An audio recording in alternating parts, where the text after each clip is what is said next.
Ano pag walang mic receiver daw yung kanyang connection to B8 ano. Dito idol sa may mga ginagamit na receiver ayun ay mga wireless microphone. Kaya may ginagamit tayong wireless receiver o receiver dito sa ating B8 sound card. Pero kung wala tayong wireless mic at ang gagamitin natin ay dynamic mic, so connector lang idol ang kailangan natin dito ano, 3.52 XLR lang. So katulad lang nitong ating B8 sound card. So ito nakakonect tayo dito pang sound effects. Ayan, mga sound effects ng ating B8 sound card dito. Ating B8 sound card idol, may purpose kasi ito.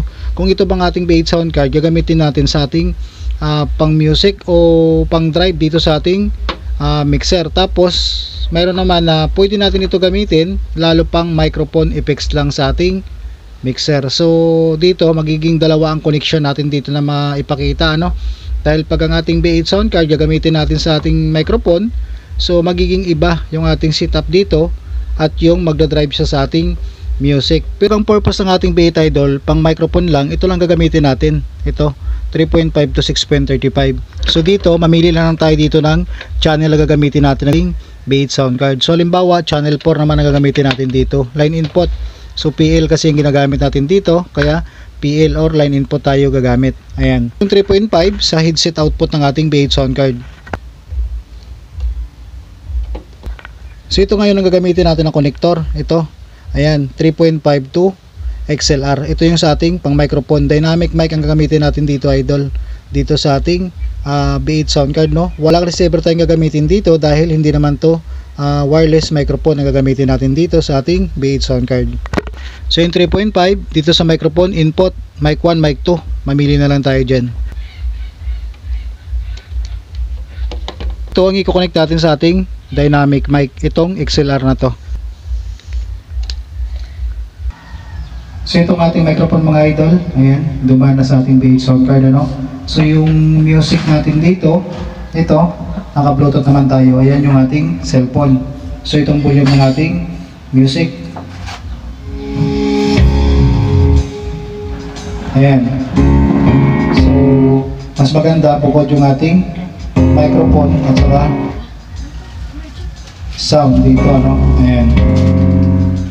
Ayan. So, mas okay na gano'n ang setup natin, ano? Na hindi natin padalin yung ating music dito sa ating B8 sound card. So, microphone purpose lang. So, yung ating music dito sa ating Bluetooth. Ayan. Check, mic test. Ito naman yung ating, ayan, sa microphone natin. Ayan. So, ayan siya idol, ano? Mas okay talaga yung nakabukod yung ating microphone sa ating music. Pero idol, kung gusto niyo naman na pagsamahin yung microphone natin at saka music dito sa ating B8 sound card, pwede naman siya. Pero pag hindi natin ma-adjust ng maayos, so magkakaroon ng sapawan yung ating microphone at saka music dito. Sunod natin gagawin idol, itong ating B8 sound card, i-drive naman natin dito sa ating mixer na gagamitin natin sa ating pang sound ano. So ito mas maganda kapag ang ating mixer ay walang Bluetooth, no? So ito ipakita lang natin dito na itong pangalawang connection natin sa ating B8 to mixer. Alisin natin yung output natin dito sa ating B8 papunta rito sa channel 4. So magpapalit na tayo dito ng connector. Ito na 3.5 to 6.35. Dahil ito ilalagay na natin ito sa mono left at saka mono right ng ating mixer. So dito na natin padaanin dito sa ating mixer ano o source natin. Dito idol ano, ipakita lang natin dito kung ano ang mas maganda sa inyo na setup ano. Pero kung akong tatanungin nyo, mas okay yung una natin ginawa kanina na yung B8 sound card ginamit lang natin sa ating pang microphone. Pero itong ating B8 sound card, pag ginamit natin ito sa ating mga amplifier na walang Bluetooth, mas okay rin ito kasi pwede siyang magagamit natin na Bluetooth receiver. So ilagay natin ito sa output ng ating B8 sound card. Microphone pa rin tayo ditong ginagamit ano, wala tayong inalis dyan.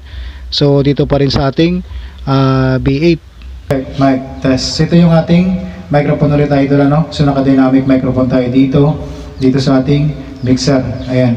Pag-play tayo ng music, pwede din natin padaanin dito sa ating B8, pwede din dito sa ating Bluetooth. So nasabay na dito sa ating connection na to. So halimbawa ano, mag-connect tayo ng Bluetooth ulit sa ating mixer. Ayan sa idol ano, sabay na yung ating music dito.